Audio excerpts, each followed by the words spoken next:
Itu nyun sewu. Saya ini kok agak-agak asing gitu loh Pak dengan Kim itu. Nah, tiba-tiba beberapa waktu yang lalu saya ditawari. Sejak zaman Orde Baru kita mengenal pada waktu itu kita tidak akan asing kalau generasi milenial dan sebelumnya itu pasti kenal dengan namanya Pak Harto.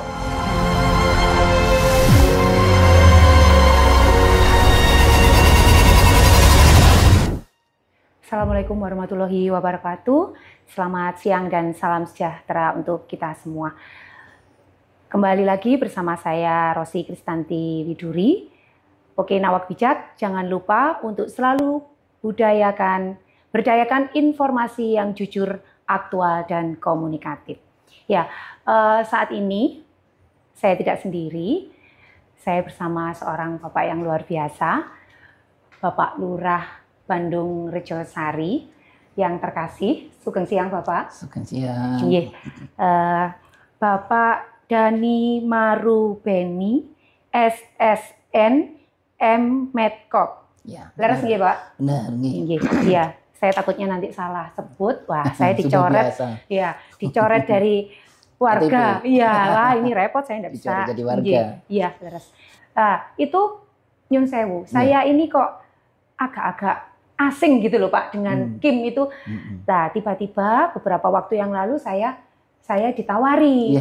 Ditawari, Mbak, gelem melu gabung di Kim loh. Kim itu apa? Tugasnya apa? Artinya saya enggak mau mengiyakan suatu jabatan atau apa itu, tapi saya enggak tahu tupoksinya begitu. Nah, mungkin Bapak bisa sedikit menceritakan begitu. Baik. Kalau kita berbicara tentang Kim tentu tidak lepas dengan karena komunikasi dan informasi. Karena Kim sendiri kan merupakan singkatan dari kelompok informasi masyarakat. Sebenarnya Kim ini merupakan metamorfosis, Mbak Rosi. Ini sekedar kita akan kembali ke masa lalu bagaimana Kim ini ada ya. Sejak zaman Orde Baru kita mengenal pada waktu itu kita tidak akan asing kalau generasi milenial dan sebelumnya itu pasti kenal dengan namanya Pak Harto. Nah, beliau adalah Bapak Pembangunan pada masa itu.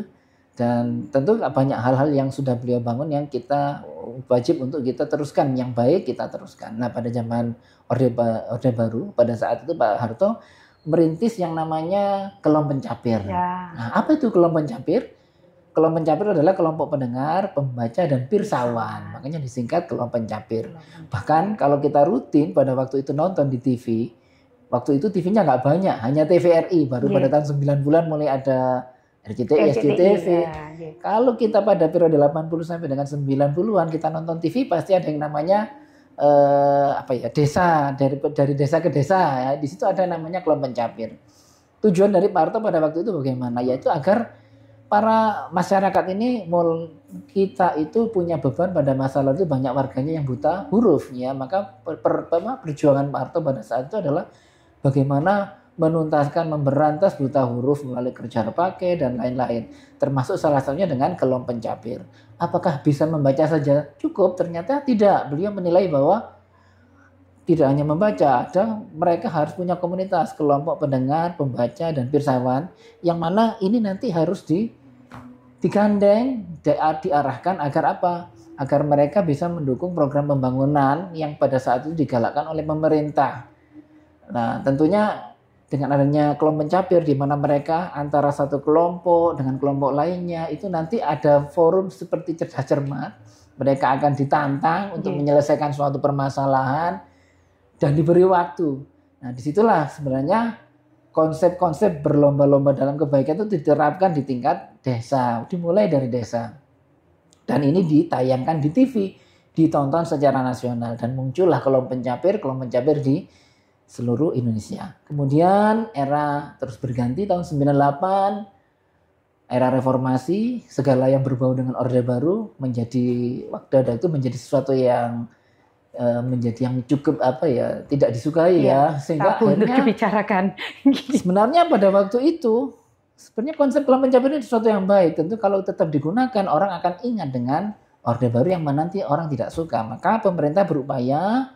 Ini yang sejauh saya pahami, pemerintah berupaya bagaimana mengubah konsep Kelom Pencapir ini menjadi sesuatu yang lebih modern, yang sesuai dengan era reformasi pada saat itu. Maka mulailah muncul yang namanya kelompok apa ya? Kelompok informasi masyarakat. Fungsinya kurang lebih sama.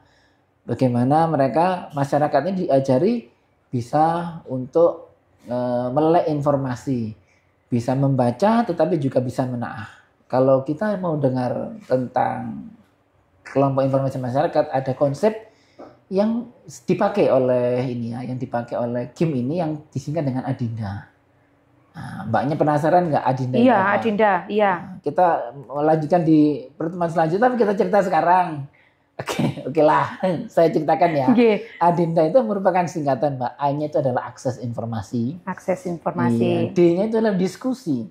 Jadi kalau A, akses informasi, bagaimana melatih masyarakat bisa mengakses informasi melalui media apapun. Tidak hanya melalui koran, ada radio, ada televisi, bahkan sekarang sudah ada media baru, media internet dan lain-lain. Kemudian adalah diskusi. Bagaimana mereka untuk mendiskusikan apa yang sudah mereka baca.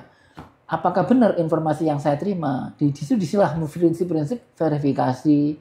Kemudian adalah apakah informasi ini bersangkutan. Yang pertama dicek. Informasi yang saya terima benar atau tidak. Kemudian ketika benar atau tidak, apakah bermanfaat atau tidak? Nah, ketika bermanfaat maka perlu disebarluaskan. Ketika ini benar tetapi tidak bermanfaat, sudah cukup disimpan sebagai pengetahuan saja. Begitu seterusnya. Kemudian I-nya implementasi. Bagaimana mengimplementasikan informasi yang sudah yang sudah mereka terima itu untuk diterapkan pada kehidupan sehari-hari. Kemudian ada lagi prinsipnya itu adalah D ya, diseminasi. Nah, diseminasi bagaimana menyebarluaskan informasi ini kepada masyarakat. Sebenarnya saya lupa detailnya tapi kurang lebih awal. Nanti kalau mau bahas Adinda kita akan di episode berikutnya. Nah, maka sekarang kita mengenal yang namanya KIM. Kalau dulu ada kelompok capir ada lombanya, sekarang sudah ada yang namanya LCCK lomba cerdas cerdik kreativitas. Itu dari tingkat ke tingkat. Dan tentu kalau dulu hanya pembaca, pendengar, filsafat karena hanya radio dan TV, tentu kalau sekarang medianya sudah bermacam-macam. Kurang lebih itulah KIM dari masa ke masa. Dan S2 saya kebetulan membahas tentang KIM itu. Ya, jadi menurut saya sangat-sangat eman gitu ya Pak. Sangat-sangat sayang Pak Lurahnya suhunya KIM. Nah, kalau Kelurahan Bandung Rejosari KIM-nya tidak bisa berjalan dengan baik. Nah, ini tempo hari kami pengurus KIM sudah dikumpulkan nih Pak, sudah dibentuk kepengurusan yang baru. Ya, bermasa-masa transisi memang masih. Mudah-mudahan dengan kepengurusan yang baru ini bisa mensupport ide-ide gagasan dari Pak Lurah yang jelasnya untuk kemajuan dan kesejahteraan warga. Dan menurut saya kalau KIM itu berarti setiap warga negara, warga masyarakat Bandung Rejosari bisa menjadi kontributor gitu nggih Pak? Bisa dong, sangat-sangat bisa. Kita itu sebagai warga negara punya kewajiban, punya hak untuk mengakses dan mendiseminasikan informasi. KIM lah pelopornya. Bagaimana memilah, menyebarkan informasi yang benar, berkualitas, akurat, dan bermanfaat. Dan memang KIM bukan organisasi ilegal ya Pak? Insya Allah bukan, karena itu beliau diatur ya. Makanya sejak tahun 2024 malah sudah ada peraturan Menteri Kominfo yang baru yang membahas tentang urusan konkuren informasi, bahwa sebenarnya juga hakikatnya adalah informasi itu bukan monopoli pemerintah, tetapi dia adalah hak kewajiban dari seluruh warga negara, apapun itu bentuknya. Gitu kurang lebih Mbak Rosi tentang KIM. Dan kira-kira KIM Kelurahan Bandung Rejosari kapan akan dilantik Bapak? Nah, ketika saya di sini di KIM Bandung Rejosari, saya melihat dulu KIM Bijak ya, KIM Bijak itu kalau nggak salah singkatannya kan berdayakan informasi yang jujur, aktual dan komunikatif. Pada waktu itu benar-benar masa jayanya. Rujukan menjadi semua KIM. Kemudian ketika saya ditempatkan di Bandung Rejosari 2023, saya mendengar beberapa pegiat KIM ada yang meninggal memang, seperti almarhum Pak Aryo. Kemudian ketuanya itu ya Pak? Iya, ketuanya pada saat itu. Dan tapi saya belum melihat ini bagaimana penggantinya. Saya merasa tertantang dan juga punya tanggung jawab sih bagaimana sih membesarkan Kim kembali. Alhamdulillah kemarin termasuk Mbak Rosi dan juga teman-teman semua mau ya kita datang bersama, berkumpul, berdiskusi, kita menyusun kepengurusan dan sudah dibentuk. Insya Allah tidak lama lagi hasil diskusi juga sudah kami terima dan dalam waktu dekat kita akan sahkan SK-nya agar nanti Kim ini dalam beraktivitas sudah tidak canggung lagi. Betul. Begitu loh Pak Rosi. Iya, tapi tetap dalam masa kami menunggu ini jadi. Bisa aja kalau kami tetap akan bekerja sesuai dengan kemampuan dan kapasitas kami masing-masing. Siap. Gitu. Mungkin itu yang bisa kita bicarakan saat ini, Bapak. Ya, kita akan sambung lain waktu. Dan saya punya pantun satu. Oh, iya. Mohon maaf. Kalau pantun saya sih memang nggak ahli ya, tapi cobalah nanti saya putar-putar. Pagi-pagi ayam berkokok. Cakep. Nah, semua orang bangun pagi siap pergi bekerja. Cakep. Komunikasi ku mung ora bengak-bengok, tetapi juga harus menjadi sarana edukasi dan menjadi penuh makna. Amin. Nggih. Kalau Bapak sudah berpantun, saya enggak siap pantun. Tapi saya akan mengikuti yang lagi tren saat ini aja. Ubur-ubur ikan lele. Kim Bijak Bandung Rejo, Kelurahan Bandung Rejosari, semakin berprestasi le. Ya, oke. Sekali lagi terima kasih. Mudah-mudahan perbincangan kami, obrolan ringan kami bisa menjadikan inspirasi, bisa bermanfaat untuk Bapak Ibu semua. Dan sekali lagi, Kim Bijak, jangan lupa untuk selalu berdayakan informasi jujur, aktual, dan komunikatif.